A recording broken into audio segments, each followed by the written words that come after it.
He didn't bring a bulldozer, didn't raise his voice, didn't even ask for permission. He just walked onto Horse Guards Parade with a crate, a camera crew, and a new name already printed in gold. Trump called it a gesture, a tribute, a moment of shared history. But when the tarp came off, and the sign revealed his name in place of the Queen's, the guard didn't shout.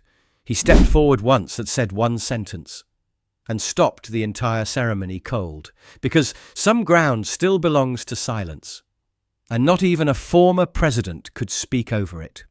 Before we show you exactly what happened, and the one line that silenced the entire courtyard, drop a comment telling us where in the world you're watching from. And hit that subscribe button with the bell icon turned on so you never miss what happens when tradition finally speaks. The cold didn't bite that morning. It hovered. A thin, breathless winter chill lay over Horse Guards Parade, the sort that made sound travel strangely far. Every footstep, every murmur, every distant vehicle seemed sharper, suspended in the pale air.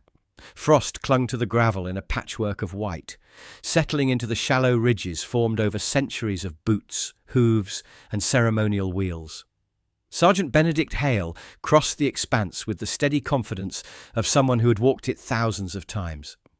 At 43, he was the kind of guardsman who belonged to the ground more than to the buildings around it. His stride was measured, balanced, precise without being performative. Even out of full ceremonial dress, he carried himself as though a monarch might appear at any moment. He paused near the iron boundary plate, its inscription half-shadowed by the early light. Horse Guards Parade, in service to Crown and Commonwealth. He brushed a thin layer of frost from the edge with his glove. The metal was colder than usual. Behind him, a small palace crew worked quietly, adjusting ropes and aligning the morning's ceremonial markers. Their movements were routine, familiar, but the second crew wasn't. A pair of unfamiliar contractors unloaded a long, tarp-wrapped object from a van positioned slightly closer to the parade entrance than protocol allowed. Their jackets bore no regiment logos. Their equipment cases were marked in imperial measurements instead of metric, and they spoke with the clipped, hurried tone of people working under instructions that hadn't been fully explained to them. Hale angled his head just enough to listen. "Set it on the far side," one of them muttered. "The brass plate needs to be level before he arrives." He? Which he? Hale moved on, but the detail lodged itself in his mind. Farther along, 2 American advanced staffers mapped out camera sightlines on the gravel using discrete chalk dots, something never done for this type of event. One gestured with his tablet toward the reviewing stand. "He wants it visible from every angle," the man said. "Make sure the reveal lines up." Reveal? Hale's jaw tightened slightly, though his expression remained composed. A palace events coordinator, young, already overwhelmed, stood near the arch, whispering urgently into her phone. No, there was nothing about an unveiling. "Yes, I'm sure. It's not on the program. I don't know who signed off, if anyone did." Hale approached her calmly. "Morning," he said. She looked up, relieved and anxious at once. "Sergeant Hale, we may have a complication." "What sort of complication?" She exhaled, lowering her voice. "The US delegation has added a symbolic element, something to be unveiled before the inspection." "Unveiled?" Hale repeated gently. She nodded toward the tarp-covered object. "That. Was this cleared by the palace?" She hesitated. "We're still checking." That was answer enough. Hale turned his gaze back across the parade ground. The frost glittered under the slowly rising sun. Flags shifted lazily above the rooftops. And yet, beneath the calm, the air felt taut, like a drumhead stretched too tight. Something was wrong, not dangerous, just off. And Sergeant Benedict Hale had learned long ago that when something felt off on royal ground, it rarely stayed small. There were places in London that belonged to tourists, and then there were places like this, that belonged to memory. To most, Horse Guards Parade was just a ceremonial space, wide, symmetrical, framed by history and government. A backdrop for mounted soldiers, royal pageants, or vintage photographs of monarchs on review. But to Sergeant Benedict Hale, it was sacred ground. He had first stood here 21 years ago, barely out of training, nervous, newly posted, still ironing his trousers too flat. That morning had been different, even then. Queen Elizabeth II had arrived for the Diamond Jubilee rehearsal. No press, no cameras, just her. Stepping out of the state Bentley, flanked by a pair of silent aides and the rhythmic march of her escort. He remembered how the parade ground changed when she entered it, not physically, just in feeling, like the stones themselves recognized her weight. He'd been positioned third in line from the Wellington statue, just visible, just peripheral. He wasn't meant to be noticed. And yet, she'd stopped in front of his rank, tilted her head slightly, and said, so softly it took a moment to register, "You stand straighter than the horse." A pause, a faint smile. Then she moved on. He never forgot it, not because it was funny, because it was real. It was the only time in his life he'd felt the monarchy not as a symbol, but as a person. And the parade ground had imprinted that moment into his marrow. Since then, he'd served at 3 coronations, 2 royal funerals, 100 silent rehearsals and 1,000 daily posts. He'd walked the gravel in storms, in silence, in full dress, in grief. He'd marched alongside cadets and coffin bearers. He'd felt the weight of history not as something abstract, but as something underfoot. This place didn't change easily. It wasn't just the iron plaque, or the sightlines, or the flagstones. It was what had been said here, what had been endured here. It was where monarchs had walked before they were crowned, and where guards had stood long after they died. He glanced again at the sign covered in tarp. The way it had been placed, front-facing, tilted slightly for cameras, wasn't just new. It was loud, and nothing on this ground was meant to be loud. The first sign was the convoy. 3 black SUVs moved through the Horse Guards arch with a confidence that ignored the centuries of tradition embedded in every stone they passed. Not reckless, just overly familiar. The sort of entrance designed for effect. Engines low, glass tinted, flags too large for the occasion. American security detail stepped out first, scanning the perimeter like they expected a protest in a royal parade ground that hadn't seen unrest since the Blitz. Sergeant Hale didn't move. He watched from beneath the brim of his cap, posture straight, expression unreadable. That's what guards did. They saw first, reacted last. Donald Trump emerged second. Overcoat long, collar up, red tie visible even through the mist. He walked ahead of his own staff, chest forward, arm raised in an ambiguous wave, half salute, half performance. Aides trailed close behind, carrying tablets, folders, and an oddly conspicuous wooden crate with brass hinges. A second staffer wheeled a sealed plastic case on reinforced wheels. Camera crews weren't far behind, one already broadcasting live to a foreign feed. Trump reached the edge of the parade ground and glanced around like a man surveying a project mid-renovation. "Needs more flags," he muttered. "Way too bare, no colour." One of his deputies, a young man in a navy coat with a laminated briefing packet, stepped up beside the palace liaison and said without preamble, he'd like a brief dedication before the inspection. Small thing, quick unveiling, signs ready. The liaison stiffened. "There's no dedication in the official schedule." "It's not a full renaming," the deputy said smoothly. "Just symbolic recognition. Gift from Mr. Trump to Her Majesty's legacy." Hale, standing just within earshot, turned his head by 2 degrees. The deputy added, "It's already approved internally. All we need is access to the front-facing corner of the parade for the announcement and the sign mount. 5 minutes." "No one mounts signage on this ground," the liaison said quietly.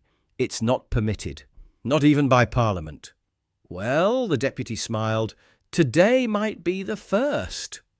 Trump, meanwhile, had walked straight toward the covered object near the temporary platform. He tapped it twice with his knuckles. "Is this it?" he asked his aide. "Yes, sir," Trump smirked. "Looks good. Front side has the right ring to it. Big font? Very." The former president stepped back and surveyed the entire square. His eyes moved across the gravel, the plaques, the stoic guardsmen in the distance. Then he chuckled. I always thought this place had potential. Never could remember the name, though. Should have made it catchier. Hale didn't blink. But behind his eyes, something cold settled. Across the parade, the American advance team began rehearsing the moment of the reveal. Microphones were checked. Camera positions finalized. A sound technician attached a lapel mic to the inside of Trump's overcoat. Another aide reviewed lines with him softly, ending with, "And with that, we mark the beginning of a new chapter, shared, honored, and remembered by generations to come." Trump repeated it once, then glanced at the tarp. "Make sure the new name's straight. I want it to hit the lens perfectly." It began with a drill. Faint at first, just a soft whine rising from the corner near the reviewing stand. Most in the courtyard didn't hear it, but Sergeant Hale did. His eyes flicked toward the sound. A contractor, one of the foreign hires, was crouched beside the central iron plaque, electric drill in hand, preparing to install a secondary mounting bracket just inches from the historic fixture. Another worker unpacked a telescopic stand with bolts and brackets, glancing periodically at the American delegation for cues. Hale stepped forward. Not rushed, not aggressive, just deliberate. He stopped within 2 feet of the man holding the drill. "You'll take your hands off the gravel," Hale said flatly. The worker looked up, surprised. "We've got clearance from the Trump team. Just setting a temporary bracket. No harm done." "This isn't their ground," Hale replied, "and that plaque is not to be approached without palace authorization. Step back." From across the gravel, the American deputy raised his voice just enough. "Sergeant, this is symbolic. It's a goodwill gesture, nothing permanent." Hale didn't answer him. He pulled his service tablet from its case and keyed into the secure registry, a log of every authorized action scheduled on royal premises that day. He scrolled through entries, flag positions, seating arrangements, band movement, food access, press permissions. Then he saw it. A late addition, expedited honorary renaming, external request, pending approval. Timestamp 06:11 a.m. No royal seal, no departmental sign-off. Just one line of metadata, pending discretion, U.S. diplomatic delegation. His brow furrowed. Pending meant no. He keyed into the approval routing. There had been no confirmation from the palace, no authorization from the Office of Ceremonial Affairs, no conservator clearance. Just a placeholder code inserted at the last minute, likely slid through a foreign liaison channel not designed for unilateral decisions. He looked up. 2 contractors had begun rolling out the edge of a fresh synthetic carpet, red with gold trim. A deliberate contrast to the traditional bare gravel staging. Visual theatre. At the same moment, a junior staffer began unlatching the protective tarp on the mysterious crate near the podium. Hale's voice cut across the square. "Leave that covered." The staffer hesitated. "We were told to prep it for the speech, sir." "By whom?" "Trump's personal aide, I think." "Not the palace." "No, sir." Hale stepped toward the events coordinator, still locked in conversation near the rear tent. "Where's the official override?" "There isn't one," she said, swallowing. "This wasn't in the comms brief. It was introduced verbally. They said it's a sign of friendship." Hale nodded once. Friendship, he thought. That's what they always called it, before they broke something permanent. He returned to his post. 2 workers were now adjusting the new sign mounting brackets. A third carried a small level, tapping the corner post gently to ensure it faced the cameras just right. The tarp shifted slightly with the wind, and just beneath the fabric, Hale saw the first 2 engraved words. The Trump. He turned his gaze back to the iron plaque he'd spent 2 decades guarding. And for the first time in his career, he felt it was under threat from something that didn't even know it was breaking a boundary. By 10:03 a.m., the cameras were rolling. The gravel had been swept. The temporary carpet stretched across the forecourt in a long ceremonial strip that broke every protocol Sergeant Hale had ever known. Uniformed staff, British and American, stood stiffly in mismatched positions, trying to blend into a pageantry that hadn't been rehearsed. At the centre of it all stood the temporary podium, flanked by two small brass poles and a velvet rope, props borrowed from a foreign embassy, not royal stock. It looked more like a press conference setup than a dedication. Donald Trump stepped up to the microphone, his red tie lifted slightly by the breeze, lapel pin gleaming in the pale morning sun. Behind him, two aides tugged gently at the tarp covering the sign. Not yet. Not until the line. Trump adjusted the mic himself. No one else had touched it. "Ladies and gentlemen," he began, voice slow and theatrical, "what a tremendous honor to be here on this historic piece of land." He gestured broadly. "Now, I've stood on many parade grounds, great ones, big ones, but this has something special. Tradition, power. You feel it under your feet." Hale stood still, 12 paces away, his boots firmly planted, his fingers gently closed over the smooth wood of his ceremonial rifle. His gaze didn't shift, but his ears caught everything. Trump continued, "Now I asked my team this morning, why doesn't this place have a name people remember?" He chuckled. "A name that speaks to strength, to alliance, to leadership." Murmurs moved through the crowd like a shiver. Some journalists straightened. Others glanced nervously toward the palace liaison, who said nothing. "And so today," Trump declared, "as a gesture of enduring friendship between the United States and the United Kingdom." He gave a small nod. The aides pulled the tarp. The sign was revealed, metallic, large, gold-trimmed. The letters impossible to miss. The Trump-Windsor Parade Ground. A dedication to shared legacy and visionary leadership. Orb rippled through the courtyard. Not loud, just wrong. Like air rushing out of something sacred. Hale didn't flinch, but every sinew in his spine seemed to lock tighter. This wasn't a plaque in a hallway. This was the heart of a ground walked by Queen and country for over 200 years. Trump smiled. "It's a strong name, dignified, royal, American, British, a new chapter." Reporters weren't writing. They were watching, recording, waiting.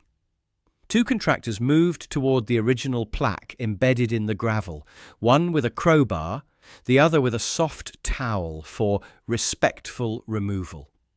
That was the moment Hale turned his head, just slightly. He keyed his radio mic.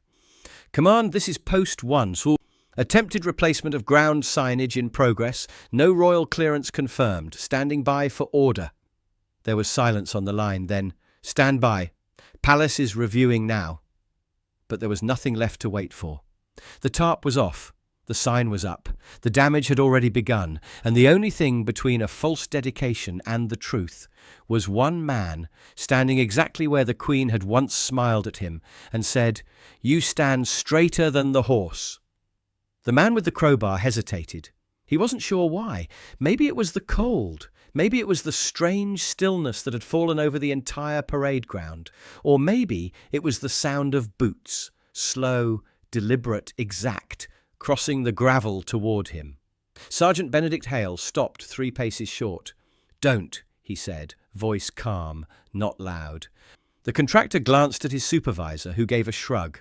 Trump turned at the sound, squinting toward the uniformed figure now standing between the podium and the plaque.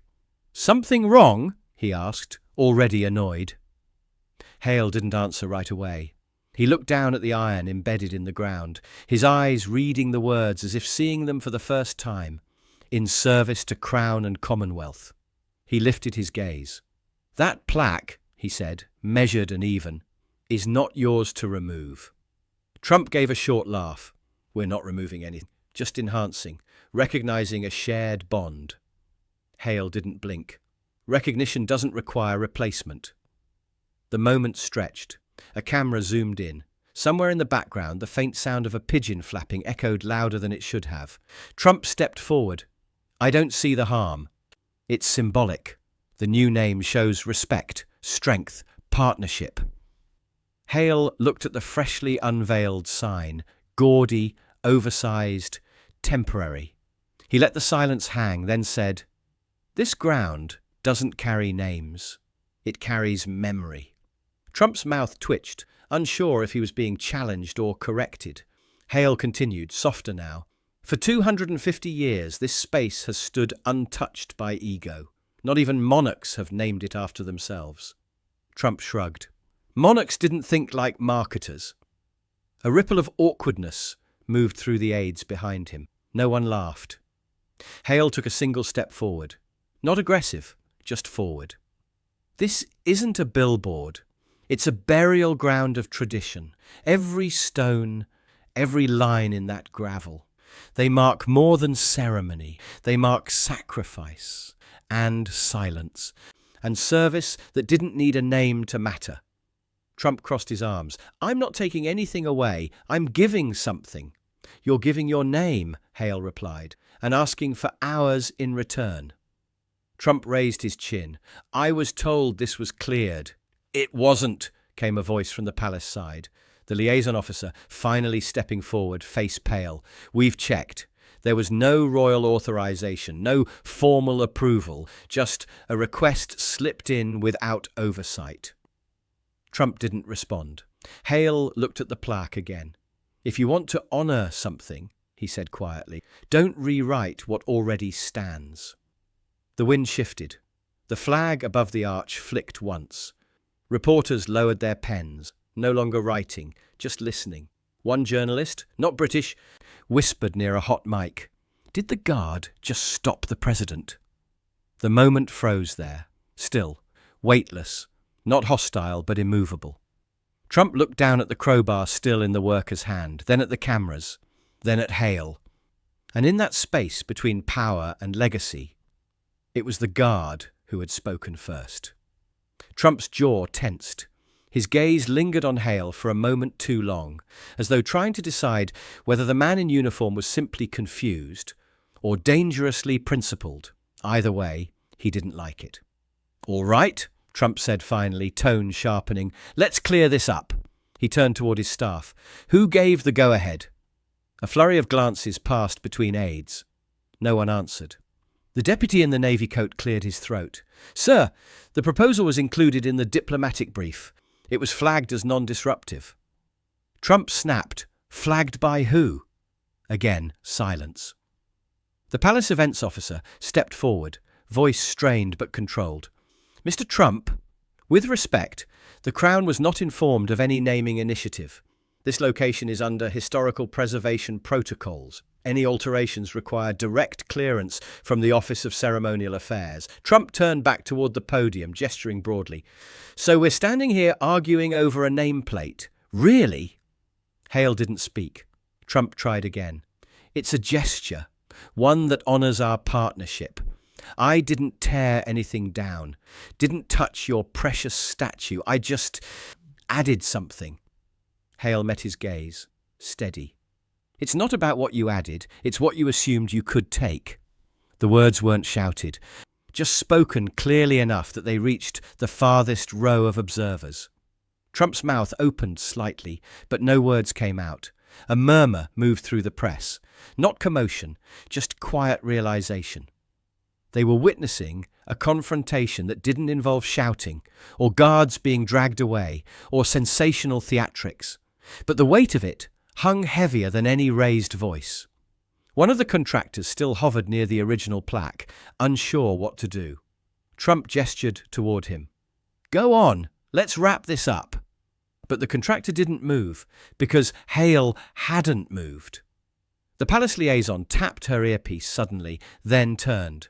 A message just came through. Everyone turned. She paused. "Senior palace representative en route. Immediate grounds review requested. Hold all action." Trump frowned. "You're bringing someone else in?" The liaison gave a small nod. "It appears the matter has reached the King's office," Trump muttered under his breath, but Hale didn't speak again. He simply resumed his position, half a pace forward, the gravel steady beneath him, the plaque behind him untouched. The confrontation had turned, and now the next move wouldn't be the sound of the arriving vehicle wasn't loud, just deliberate, engine low, tires rolling slow across stone.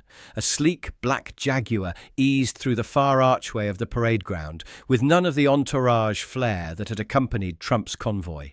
No flags, no cameras, no fanfare, just consequence. The door opened, and out stepped Sir Alistair Pembroke, King Charles's private secretary, a man not often seen but always obeyed, impeccably dressed, grey hair combed into place with military precision, hands gloved, expression unreadable. He didn't speak as he walked. He didn't have to. Trump adjusted his jacket and offered a casual smile. "You must be the fixer." Sir Alistair didn't return it.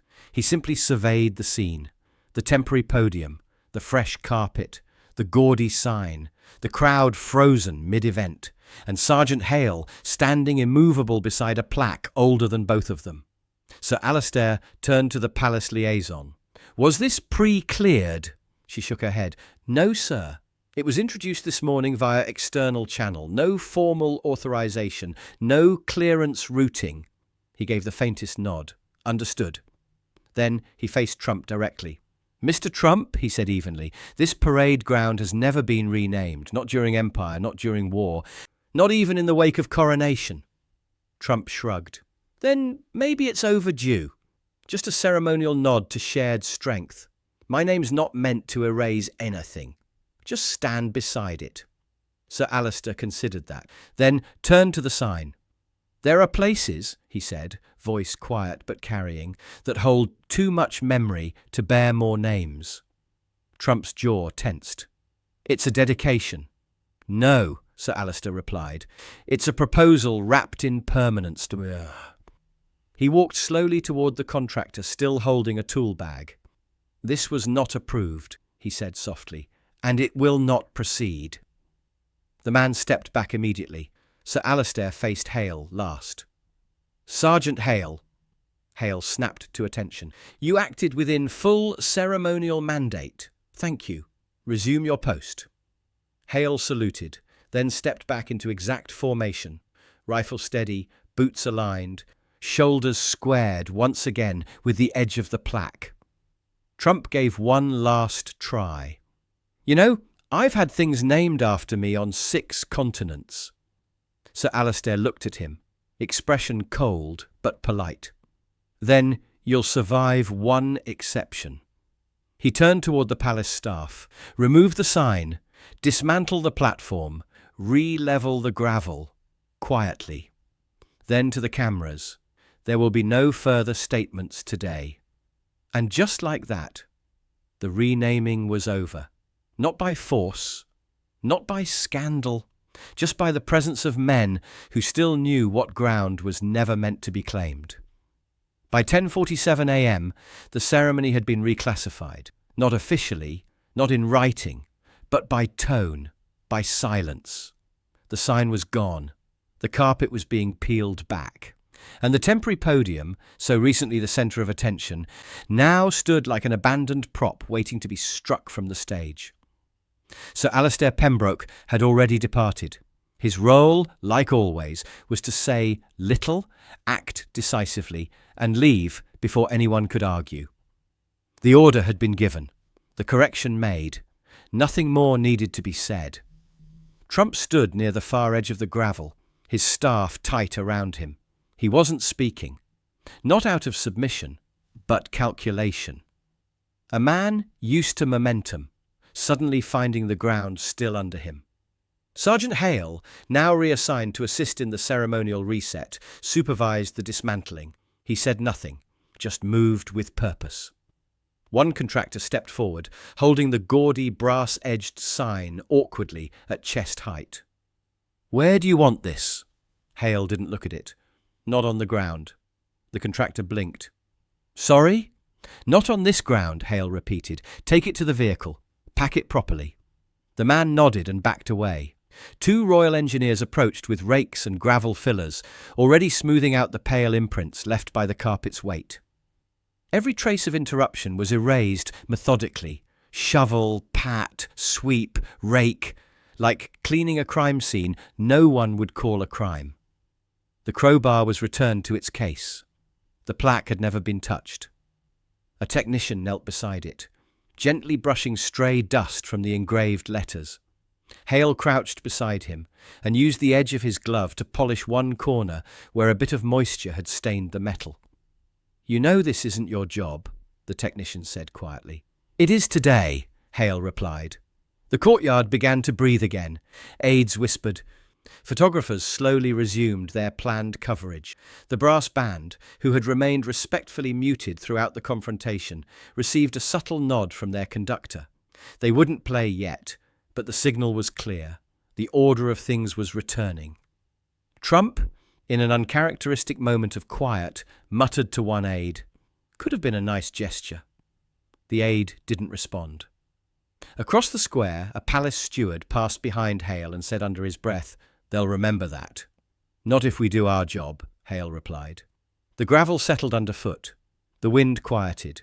The name that never belonged here was packed away without ceremony. No press release was issued, no official correction posted. But by midday, the sign had disappeared. The original plaque remained. And the ground itself, unchanged, undivided, unclaimed, stood exactly as it had for generations.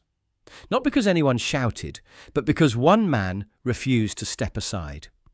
By late afternoon, the light had changed. The pale grey of morning had deepened into amber, casting long shadows across the gravel of Horse Guards Parade. The buildings around it seemed taller now, their age drawn into sharp relief by the way dusk settled along the ledges and rooftops. Most of the visitors were gone. The temporary barriers had been rolled back. Only a skeleton crew remained, sweeping, checking, resetting the outlines for tomorrow's review. Sergeant Benedict Hale stood alone by the plaque. His gloves were off, folded neatly behind his back. His cap rested under one arm. The rest of his uniform remained perfect, creased, pressed, unshaken. He wasn't on active post anymore, but he hadn't left. He knelt slowly, no ceremony, no spectacle, and reached out to trace the engraved words with his bare hand, in service to Crown and Commonwealth. The metal was cold, but it hadn't moved. From across the forecourt, a younger guard approached, barely in his 20s, fresh-faced, shoes still too glossy. He stopped a few feet away, hesitant. "Sir," he said quietly, "is it true? Were they really going to change the name?" Hale didn't answer at first. Then, "They didn't know what they were touching." The young guard looked down. "Would they have done it? If you hadn't stepped forward?" Hale stood slowly, brushing gravel from his knee. "Maybe," he said. "Maybe not." He looked toward the open arch, where the last rays of daylight spilled through like a spotlight angled by history itself. "But either way," he added, "they'd have heard someone say no." The junior guard nodded once. Then Hale turned back to the plaque. There was nothing left to say, no lines to deliver, no speeches to give, just the quiet knowledge that the ground remained what it had always been, untitled, unbranded, and unclaimed by ego. He stepped back into alignment with the statue of Wellington, stood straight, let the silence take him. And as the courtyard dimmed, the final light caught the edge of the plaque and flickered, just for a moment, across the word Crown. It was enough. Was Sergeant Hale right to defy an international guest in silence? Should any foreign figure be allowed to rename British ground, even symbolically? Let us know your thoughts in the comments. We read every single one. If you believe some places are too sacred to rebrand, hit the like button to show your support. Make sure you're subscribed with the bell icon turned on, so you never miss tomorrow's Royal Guard story. And share this video with someone who still believes tradition speaks louder than ego. Our other stories are already on your screen now. Go watch one next, and we'll see you tomorrow. Same time, right here.